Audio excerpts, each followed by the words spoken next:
18তম নিবন্ধনের ফল প্রকাশ নিয়ে যা জানালেন নতুন চেয়ারম্যান।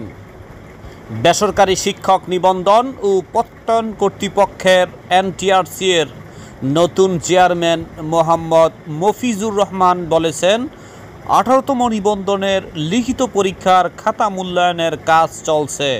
খাতা দেখার কাজ শেষ হওয়া মাত্রই ফল প্রকাশ করা হবে। এক্ষেত্রে কোনো কালক্ষেপণ করা হবে না। বুধবার 18 সেপ্টেম্বর দুপুরে দ্য ডেইলি ক্যাম্পাসের সাথে আলাপকালে একথা জানান তিনি।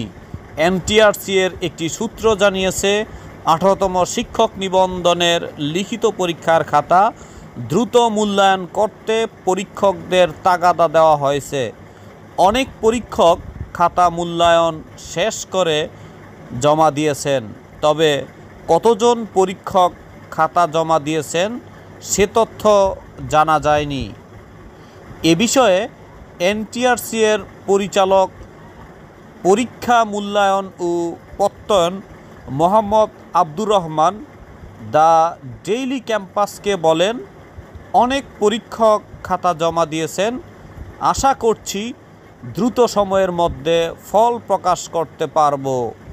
এই হচ্ছে 18তম শিক্ষক নিবন্ধনের সর্বশেষ আপডেট। বোঝাই যাচ্ছে যে এই অক্টোবর মাসের ভাইভা হবে, যদি এই সেপ্টেম্বরের শেষের দিকে যদি রেজাল্ট হয়ে যায়। আশা করছি সেপ্টেম্বর মাসের শেষের দিকে রেজাল্ট প্রকাশ হবে, অক্টোবরে ভাইভা শুরু হবে। এই হচ্ছে সর্বশেষ আপডেট।